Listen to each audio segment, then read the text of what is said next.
India ने ये वाला एक्सपेरिमेंट कर लिया और सक्सेसफुल रहा है। एक तो ये है कि उनकी जो रेलवे है उसको जो है ना वो एक्सपेंड कर सकेंगे और ज्यादा, और दूसरा ये होगा कि वो अदर कंट्रीज को ये टेक्नोलॉजी जो है ना वो सेल कर सकेंगे। क्या वजह है उनके सिस्टम में, वो क्यों ऐसे जदीद टेक्नोलॉजी को ला रहे हैं और हमारे यहाँ पे नहीं है, क्या वजह समझते हैं? ये वजह हम समझते हैं कि पाकिस्तान को भी इस तरह की टेक्नोलॉजी लानी चाहिए। लेकिन मैं बात करूं सर इंडिया के अंदर तकरीबन 70 किस्म की ट्रेन चलती है, under water train, bullet train, Vande Bharat train और पता नहीं कौन कौन सी ट्रेन है सर। अगर अभी मैं बात करूं ट्रेन के अंदर उनके हम देखें तो हमारे आज तक जो है ब्रिटिश दौर की सिर्फ बनी हुई है वही ट्रेन है, आज तक हम उनको रिन्यू नहीं कर पाए।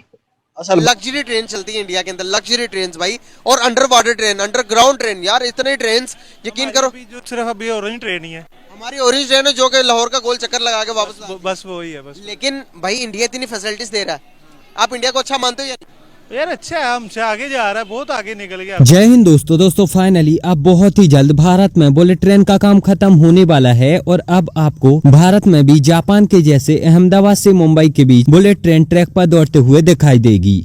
मैं अगर आपको बताऊं रेलवे का निज़ाम उनका इतना ज़्यादा बेहतर हो गया है कि अब जापान जैसा कंट्री भी जो है वो 0% रेट ऑफ इंटरेस्ट के साथ वहाँ पर बुलेट ट्रेन चला रहा है। अब पाकिस्तान में कब तक आप देख रहे हैं बुलेट ट्रेन? नज़र तो नहीं कुछ ऐसा, कोई मैंने अभी तक ऐसे भी इस बारे में सोचा भी नहीं। अच्छा, जो ट्रेनें अभी हमारे पास हैं वो कैसी चलती नज़र आ रही हैं आपको? बहुत फजूल हैं।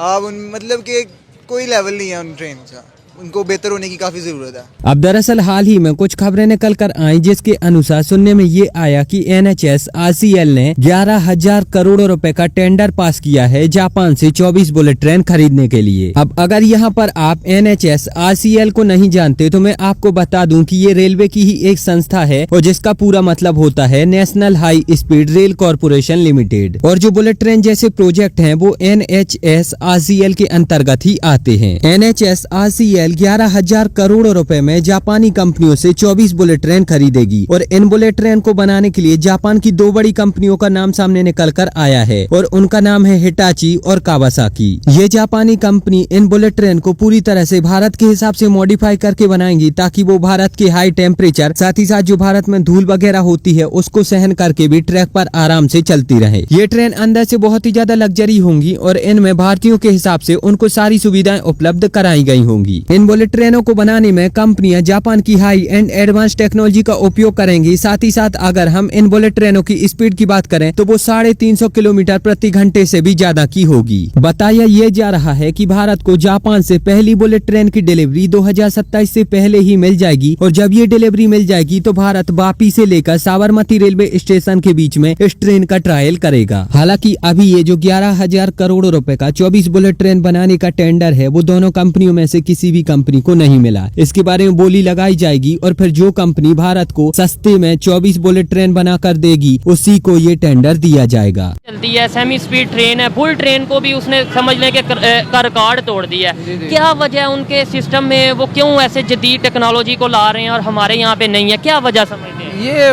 वजह हम समझते हैं कि पाकिस्तान को भी इस तरह की टेक्नोलॉजी लानी चाहिए, लेकिन ये अच्छी नहीं है। ये हादसा का शिकार बनती है, जो ज्यादा स्पीड होती है ना वो हादसा का शिकार बनती है। मेरे भाई लेकिन अगर टेक्नोलॉजी का मतलब ये है ना कि आप उसे स्पीड को अगर स्पीड तेज किया से साथ मैनेज भी ऐसा किया सिस्टम को कि वो एक्सीडेंट का शिकार ना बने। जी जी, लेकिन पाकिस्तान में पहले बहुत ज्यादा हादसा हो रहे हैं ट्रेन के, लेकिन अल्लाह पाक, हम दुआ करते हैं अल्लाह पाक इस हादसा से बचाए पाकिस्तान को।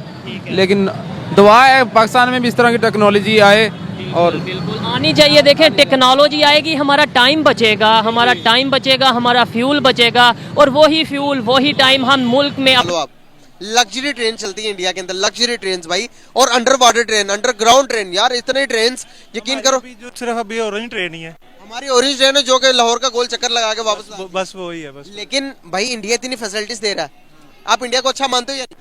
यार अच्छा है, हमसे आगे जा रहा है, बहुत आगे निकल गया। अब तो तरक्की कर रहा है तो कैसे कर रहा है? वो उनकी गवर्नमेंट जो है ना वो उनका साथ दे रही है कुछ, और कुछ बहुत हद तक जो उनकी आवाम है ना वो भी उनका साथ दे रही है। हर उनकी जितनी भी आवाम है ना काम करने वाली है, वेले रहने वाली नहीं है जैसे हम बस खा लिया पी लिया और सो लिया।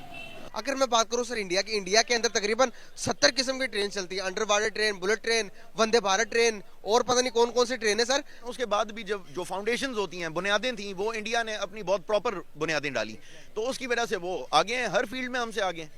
जी हम इस चीज को तस्लीम करते हैं कि वो हमसे आगे हैं। मैं अगर आप मेरे से पूछेंगे, क्योंकि आप मेरे से सवाल पूछ रहे हैं, तो मैं अपनी राय ये दूंगा कि बिल्कुल मैं तस्लीम करता हूँ वो हमसे आगे हैं। और जब तक आप ये नहीं करोगे तो हमारी खाम ख्याली है कि हम किसी से आगे निकल जाएंगे, क्योंकि कॉम्पीट करने के लिए आपको पहले अपने कॉम्पिटिटर का मजबूती या उसकी जो उसके पास जो स्ट्रेंथ है उसको मानना पड़ेगा, नापना पड़ेगा, जांचना पड़ेगा। बिल्कुल बिल्कुल, मैं तो ये कहना तो मैंने दिखाया, उन्होंने बुलेट ट्रेन बनाई है अहमदाबाद टू मुंबई, एक सिटी से दूसरी सिटी। अब वो पर आवर 350 किलोमीटर करती है, स्पीड है उसकी। आप मुझे बताएं हमारी ट्रेन की स्पीड कहाँ है, हमारी ट्रेन में इनोवेशन कहाँ है, हमारे पॉलिटिशियन को इंफ्रास्ट्रक्चर या फिर रेलवे का निजाम क्यों नहीं आज तक नजर आया?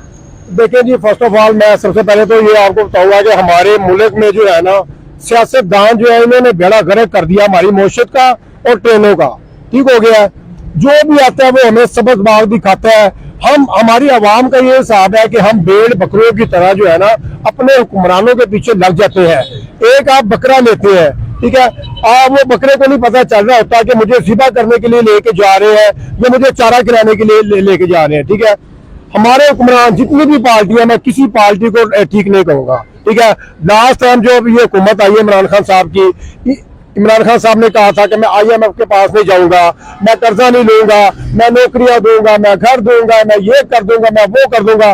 एक वादा भी वफा नहीं हो सका। मुल्क में दे चुका। हम देखें तो हमारे आज तक जो है ब्रिटिश दौर की सिर्फ बनी हुई है वही ट्रेनें, आज तक हम उनको रिन्यू नहीं कर पाए। असल बात तो मैंने आपको बता दी कि हमारे यहाँ जो है क्लेश होते आ रहे हैं। जब से पाकिस्तान बना है हमारे यहाँ ये सियासी लोग जो है क्लेश करते हैं, फिर जो है फौजी भी बीच में आ जाते हैं, उन पे मरसला लगाते हैं। ये सारी जो है बुराई की जड़ है। खैर जो भी हुआ है वो तो हो गया है। अभी हमारा रिक्वेस्ट ये है कि सारे जितने भी पार्टीज है और जो है ये अदलिया है, आर्मी है, मतलब एस्टेब्लिशमेंट, सारे बैठ के एक नुक्ता बना ले, एक रोड मैप बना ले, ताकि मतलब पाकिस्तान आगे। क्या लगता है कि इंडिया की अगर हम बात करें तो क्या ये सब कुछ वहाँ नहीं है? वहाँ पे इतना नहीं है जितना हम लोग करते हैं। हम लोग जो है सियासत भी ज़ातियात पे उतर आ जाते हैं, सियासत करते हैं लेकिन ज़ातियात पे आते हैं। यहाँ पर तो बहुत कहा जाता है कि वहाँ पर बिल्कुल भी फ्रीडम नहीं है। यहाँ पर कहा जाता है पाकिस्तान के अंदर ये कहा जाता है कि इंडिया के अंदर खुश नहीं है लोग, इंडिया के अंदर हुकूमत ये कर रही है, गुजरात के अंदर ये कर रही है, इंडिया के अंदर कर रही है, दिल्ली के अंदर कर रही है, ऐसे कहा जाता है। कि आपको लगता है कि अगर ये सब कुछ वहाँ पर हो और लोग वहाँ पर मुश्किल से रह रहे हो तो पांचवी बड़ी मुश्किल कैसे बन सकती है? असल बात यह है, सबसे ज्यादा आजकल जो जंग है वो मईशत का जंग है। हम लोगों ने ये जंग हम लोग हार चुके हैं पाकिस्तान, तो सबसे काफी जरूरत है। क्या हमें अपनी नेबर कंट्री से सीखना चाहिए कि जिस तरीके से उन्होंने अपने रेलवे के निज़ाम को बेहतर बनाया है, उन्होंने अपने स्पेस प्रोग्राम के निज़ाम को बेहतर बनाया है, उन्होंने अपनी स्पोर्ट्स को बेहतर बनाया है, तालीमी निज़ाम में आप देख लें बेहतर बनाया है। आप शोबा उठा के दें, मैं आपको बताता हूँ हमारी नेबर कंट्री इस टाइम कहाँ पे खड़ी है। अब मैं पाकिस्तान की अगर आपसे बात करूँ तो मैं कोई शोबा उठाऊँ तो आप मुझे बताएंगे हम कहाँ पे खड़े हैं?